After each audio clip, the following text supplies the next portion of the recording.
So Julie and I were talking last night and came up with some really good ideas for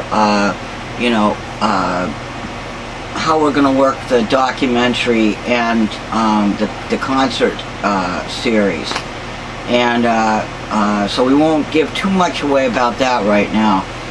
But the other thing I wanted to discuss tonight is all the bands that we used to play with that are now coming out of the woodwork. I mean, these bands, like, we're talking about people that probably, have been around as long as we have, people that we either used to do gigs with, or people that just admired us as musicians, and, you got a lot of that back then. It wasn't all this competition stuff, we did the mean, nasty punk thing, but deep down inside we all got along, we all hung out and stuff, and some of us were better friends than others. But anyway, so what we were talking about, I just happened to be online the other night and looking at the Gidget page, and there were like 3 or 4 different bands from the old days that want to jump on the documentary thing, which is cool because it's not, the documentary is not going to be just about Gidget, although it's going to, it's going to be about Gidget, but, it's going to be about the scene, it's going to be about the history of the music and, the characters and all that kind of good stuff, that you want to, like, learn about. If, like, say if you're a 16-year-old punk now and you want to, hear about the old days, Sex Pistols, Butthole Surfers, Gidget Goes to Hell, New York Dolls, all that kind of stuff. So we're psyched that these people want to, work with us and everything. And of course, some of these bands have done better than others. Some of them are still gigging. Some of them are, pretty big still. We got Mick. Now, you can't get bigger than Mick, right? And so we got Mick on the line, and a couple of others that my good friend JM put us in contact with. And so yeah, this thing's getting big and huge, and there's going to be a lot of history in it. A lot of history. We were thinking the other night about this Bad Brains show that we went to. The Bad Brains, Circle Jerks were supposed to show up, but they didn't, so another band played. And that other band, I wish I could remember their name because they were good.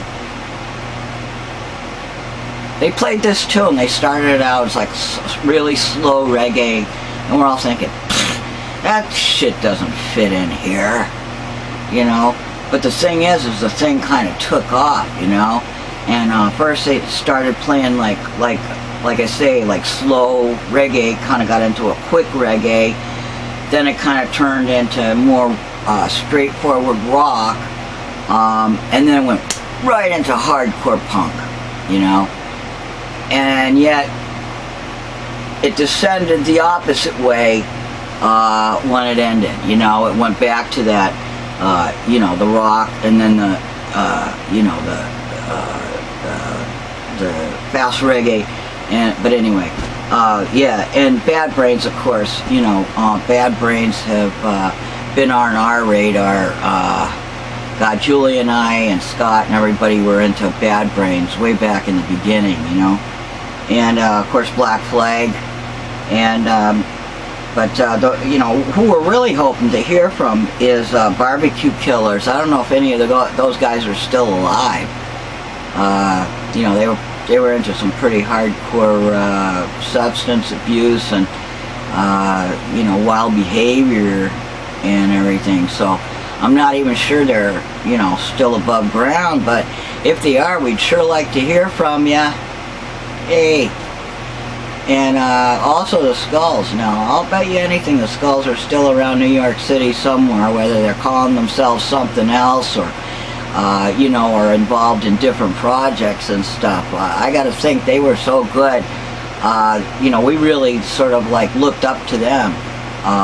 You know, even though they said they looked up to us, we definitely looked up to them.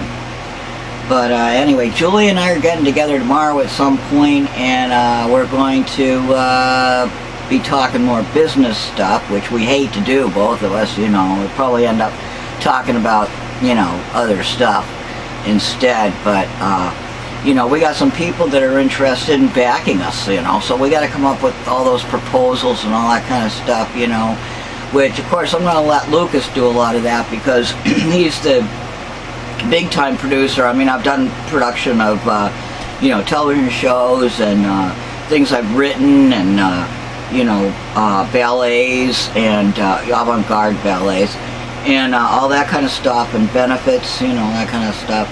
But Lucas is real good at schmoozing the right people and all that, you know, so, you know, he's going to be handling a lot of that. But like I say, we like to keep it just to the music, to the art, you know, to the culture.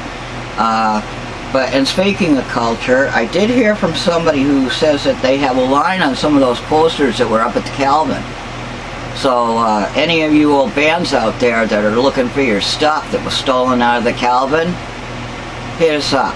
You know, it should be, you know, hopefully we'll figure it all out, because some of those posters are just irreplaceable, you know, and there's no way to get them back.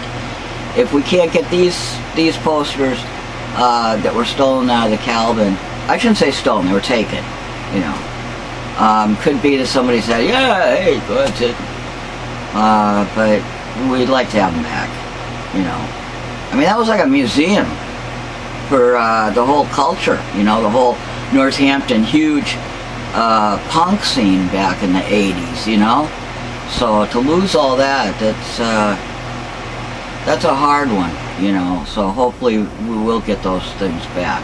But anyway, so yeah, we're gonna get together tomorrow, and another thing I hope to get accomplished tomorrow is I've got a new flash drive here, and it's got 32 gigabytes on it. Sounds like a lot, doesn't it? So what I'm going to be doing is taking all the old Gidget tunes in whatever state they are recorded, you know, cassettes, and you know, we did it, of course, in the punk days we did a lot of cassettes, and we also did you know, we got a hold of those things to make 45s, you know, with like the little hole in it, like they do in Europe and England and stuff, you know. Wasn't the ones with the big hole, it was the one with the little hole.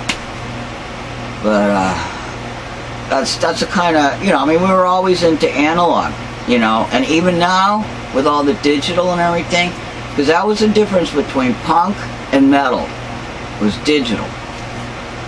That was the main difference. But now, you know, you have to kind of like backtrack and everything. To get everything to get everything analog, you gotta first, you know, like wipe out all that horrible digital sound, you know, so that you can get back to that real sound, you know. I like to call it digital sound and real sound, you know.